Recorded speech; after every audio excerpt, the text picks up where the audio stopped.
Yo, what up guys, I'm Sammy and welcome back to the Soul Drop. And this is my first impressions look and also like first wear test review of the Adidas AE1 Low. And of course, as you guys all know, the Adidas AE1, the regular version, is one of my favorite hoop shoes of the past couple of years. That's how nice this shoe is. And the regular AE1 retails for 120 bucks, but the low version is actually $10 cheaper, coming in at 110 bucks, which of course is a great thing. 110 bucks is a great price for such a good performing hoop shoe. So if you guys do want to cop either of these shoes, I'll try to leave an affiliate link in the description box. And if you do choose to get either of these shoes, it does help me out if you buy the shoes from the affiliate link in the description box, or it'll be below this video with those pictures, or I'll try to leave a link in these corners, right? But yeah, Anthony Edwards has actually been playing in the lows a lot more than the highs for some reason.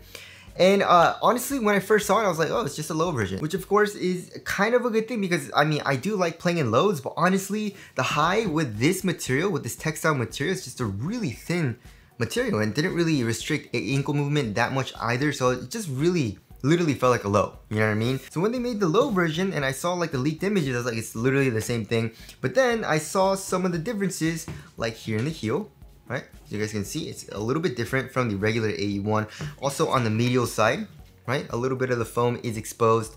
And of course it is a low, so what are they doing here in the ankle area? So we're going to be doing a little bit of a comparison as well. Probably not going to be doing a performance review on this shoe because it is so similar as to how it feels, but the tech is a little bit different and there are some differences which we'll go over in this video, right?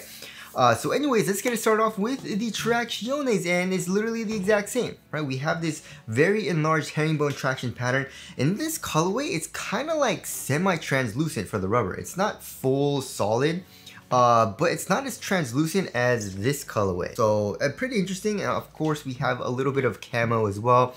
And we have some like grooves or cutouts inside of the rubber as well, just like in the regular AE1, exposing the cushion, but the cushion is a little bit different. And also we can see the plate, right? This X-shaped plate that goes pretty much throughout the entire footbed, right? Same as the AE1. And like I said, I did play in it today. And yeah, the traction is freaking amazing. One thing that is a little bit different though is that it doesn't squeak as much as the regular AE1. So I took this shoe to the gym today, and I took this shoe to the gym today, and I played in both of them at the same time as well.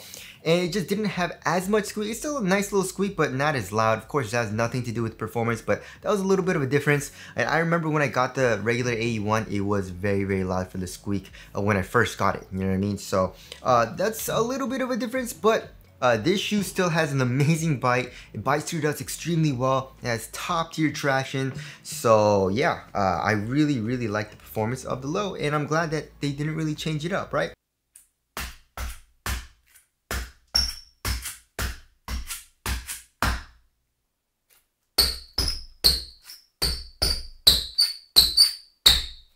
And now moving on to the heel to toe transition. So it is a little bit different for the heel to toe transition, right? So of course it's literally the exact same for the overall shape, right? So here in the heel we have a nice curved shape.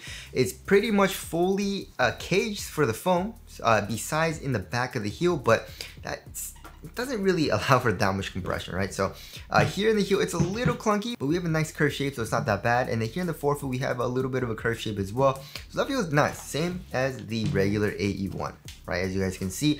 However, one thing that I noticed when I put it on and I was playing it as well is that it's a little bit stiffer for the AE1 as far as like the forefoot goes, right? So like I gotta put a little bit more force in, and I thought maybe it's because I didn't break this shoe in. It's my first wear test, right? But I also have another AE1, right? The Stormtrooper colorway, and that shoe is dead stock, right? And I checked it, and it's literally just pretty much just as flexible as this shoe, which is a very broken in. And look at this, it's a lot softer, right? It's a lot easier. I can pretty much do it with, I guess, 2 fingers. It's a little bit easier to do with 2 fingers to bend the overall shoe. But the AE1, I definitely can't, you know what I mean? And it has like a really nice springiness to it, you know what I mean? Like obviously when you have it on foot, it's a lot easier to bend, you know? Then because of that stiffness, it still bends, and then you have a lot more springiness to it in the forefoot compared to the AE1, like the regular one. It's still springy, but the low just feels a little bit springier. You know, out of your first step, doing heel dominant strides down the court, it just feels a little bit nicer for that. And of course, torsional support is good in both of the shoes as well. So that is a little bit of a difference for the AE1, the regular version versus the low, which is something that surprised me. You know what I mean? I thought it would be exactly the same. I don't know what the difference is though. I don't know what they changed up. Maybe the plate is a little bit stiffer, but it looks literally the exact same. You know what I mean? But now moving on to the cushioning setup. So the cushioning setup, I don't know what it is with Adidas and their tech specs, guys. Remember when the AE1, they said it was gonna be jet boost, but then if you look at their tech specs now, it says it's boost and light strike.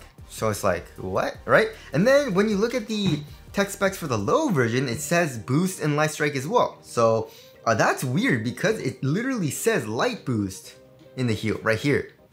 So is it light boost? Is it boost? Is it light strike? You know what I mean? But you can tell that it is light strike because from the bottom of the shoe, you can see the foam, right? It's a gray foam. And if you look at every other colorway of the AE1, it's a white foam. And that I'm guessing that's boost, you know what I mean? But here in the AE1 low, it looks like it's pretty much full length light strike, right? Like for the, at least it's bottom loaded, it looks like, you know what I mean? Like a bottom loaded light strike. And then, first of all, if you look at the insole, it says Anthony Edwards model number 1, established Georgia 2001. That's pretty cool, right? But also the stroke board is like really crappy. It's actually kind of stiff as well. Really, really thin, no padding at all, right? So if you remove that, in the heel, there is a very large cutout. It's actually not in the heel. It actually is a little bit more forward than a heel crash pad, which is kind of weird, right? But you can definitely see the boost pod. It's like a boost pod in the heel, right? So I'm guessing that's the light boost pod. So we have a little bit of a pod there, but also we have light strike underneath that a little bit. And then once you get into the midfoot and also in the forefoot area, you can see that gray foam, which I'm guessing is the light strike, you know? And when you press it, it feels like the stroke board is actually on the stiffer side of things, you know what I mean? So it's not that nice for the step and comfort in the forefoot. You know, it's a little bit on the stiffer side of things. The heel actually feels pretty nice, especially with the light boost and the cutout. But then when you look at the regular AE1, first of all, the insole is actually a little bit softer. You know, honestly, it doesn't feel as stiff for some reason. And then in the heel, of course, we had that cutout with the boost, and actually the stroke board is a lot softer, it feels like, than the low version. And then if you look at the midfoot, we have a midfoot chain plate, right? It's just a plastic midfoot chain plate, which is top loaded. And then in the forefoot, we have the boost, it looks like, right? And then also the stroke board is a lot softer than the AE1 low. So the step and comfort is definitely a little bit better in the forefoot in the regular AE1, which I did like, and also which is something that I noticed. It's still not terrible in the AE1 low, it's just a little bit stiffer, you know what I mean? But also the court feel is really, really good in both of the shoes.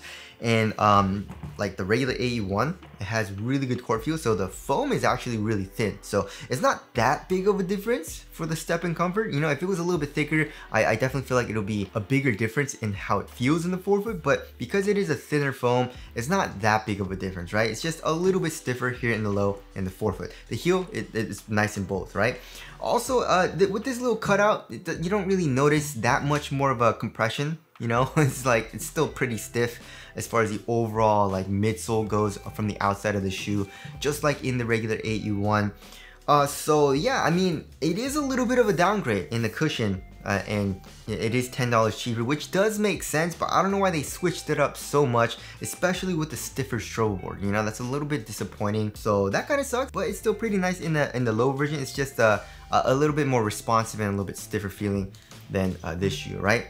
But also, you know, like I said, it is springier in the forefoot. You know, it's a little bit stiffer, you know, so there is that. Moving on to the upper, is literally the exact same. You know what I mean? Like, if you look at it, we have that textile material with this kind of like, well, here in this colorway, this low version, this is 3M. In this colorway, it's this really crappy kind of like felt material. But then the Stormtrooper colorway that I have, that's also 3M. You know? So it depends on the colorway that you have. But that's pretty cool and literally feels the exact same here in the toe box. One thing that is a little bit different though is that here in the regular AE1, we have this material kind of comes up a little bit more, you know what I mean? And the laces go through the actual upper with this textile. But then in the low version, it's just like a regular tongue, right? So there is a little bit of a difference there, but not you don't really notice it when you have the shoe on, obviously, right? And then for the tongue, it's literally the exact same tongue, you know, very minimal padding. However, the low version is an independent tongue, right? Which I don't like. I don't really like independent tongues all too much. The regular AE1, it is an independent tongue kind of, but then it is held in place by 2 elastic bands on both sides of the tongue. So on the left side and the right side. So that kind of improves the fit a little bit more, and also it keeps the tongue in place, you know what I mean? But here in the low version, something that I noticed when I was putting the shoe on is that, you know, like all independent tongues, it kind of like folds in on itself like this.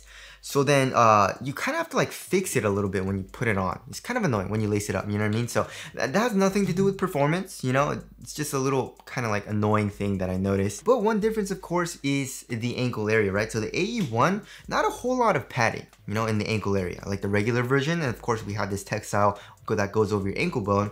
But then in the low version, we actually have a good amount more padding, which does feel pretty cozy in the back of the shoe, which does feel pretty nice. Of course, I didn't really have any lockdown issues or anything with either of the shoes. And then in the back of the shoe, we have that heel clip with the Adidas logo in both of the shoes as well. So yeah, it's pretty much the exact same for the uppers, just minor differences. And I don't really like the independent tongue, but like I said, not really a huge performance thing, right? And also supporting lockdown, really good for me. The AE1, the regular version, was really nice for me. And then the AE1 low, I thought maybe it might have heel slippage because it is a low, and sometimes Adidas with their foam, they just go straight down. But with the actual foam, when you look at it, it does cup in pretty well. So I didn't really have any type of heel slippage in the AE1 low when I was playing in it today. And then of course with this with the side wing, this TPU wing on the lateral side, you're good to go for lateral containment. And also lateral stability, I mean, obviously you're gonna be good to go in both of these shoes. I mean, they're probably around, yeah, they're both very wide. They're pretty much the same width. So supporting lockdown was very good, right?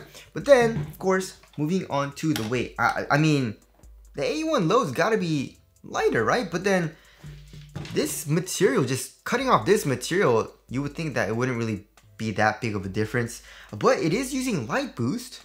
So light boost is supposed to be a lot lighter than regular boost, or a jet boost, I guess. So we'll have to see, but I feel like it'll be a little bit lighter. Yeah, wow, 14.05 ounces. Let's check the other shoe. 14.1 ounces. That's actually pretty light. Let's check the regular version, which is like 15.6 ounces, guys. So it's literally an ounce and a half lighter, which is very good. I don't know where the ounce and a half comes from, honestly. You know, maybe it's because this is using probably like jet boost or regular boost, which is a little bit heavier. Light strike and also light boost is a lot lighter of a foam. That's pretty much the only thing, because nothing else is that different. You know, the upper's not that different besides it being a low, but like I said, I don't think this material is even that heavy, you know? So that's pretty interesting, you know what I mean? An ounce and a half. So yeah, this shoe definitely does feel a little bit lighter, you know, which of course is a good thing. And I felt extremely quick when I was playing in the low, but also I felt extremely quick when I was playing in the regular version as well. I just noticed a little bit of a difference in weight, you know? So there's that. Moving on to the aesthetics, I love it. This colorway looks great. I love kind of like the marbling or like the camo on the actual plastic. And the low version still looks great, you know? So what do you guys think looks better? Honestly, I think the regular version looks a little bit better to me, but anyways, still looks great. Tell us what you guys think of the aesthetics down in the comment section below. So wrapping things up, yeah, so there are a couple of differences, right? And it is kind of minor. It's like they both feel really similar on foot and also perform pretty similarly, but there are a couple differences, right? So traction, of course, is pretty much the exact same. The cushion, the regular version is a tiny bit better. It's a little bit softer and a little bit better for underfoot cushion, especially in the forefoot. The upper is also a little bit different because of the tongue, you know what I mean? And also the high top, which doesn't really, you know, restrict ankle movement. It pretty much feels like a low. So, but this also has a little bit more padding in the back of the shoe, but also this shoe is lighter by an ounce and a half, you know, but also has a like worse cushion. But also, this shoe is a little bit springier in the forefoot. It's it's actually a good amount stiffer in the forefoot. So obviously it depends on what you want. You know what I mean? If you want the better cushion, go with the regular version. If you want to save a little bit of money and you don't mind the independent tongue and worse cushion, then get the low version. And also, it is lighter. You know what I mean? So honestly, like when I was playing both of them, like I said, it's just very similar in how it feels and performs very similarly. But there were some like very minor differences, right? So, you know, obviously, you know, take into account what differences are and what I explained in this video. And obviously, different people are going to have different preferences. But whatever is important to you, get whichever shoe, and that caters towards your needs a little bit more. But honestly, for me, I would take the AE1, just this one. I like the better cushion, and I like the tongue with the elastic, and I don't mind this either, you know what I mean? It doesn't really feel restrictive or anything compared to a low. So anyways, that about concludes this video. Hope this video helped you guys out. And also, again, if you guys do want to cop either of these shoes, I'll try to leave the free link in the description box. But that's it. Thank you guys for watching, and I'll see you guys in the next one.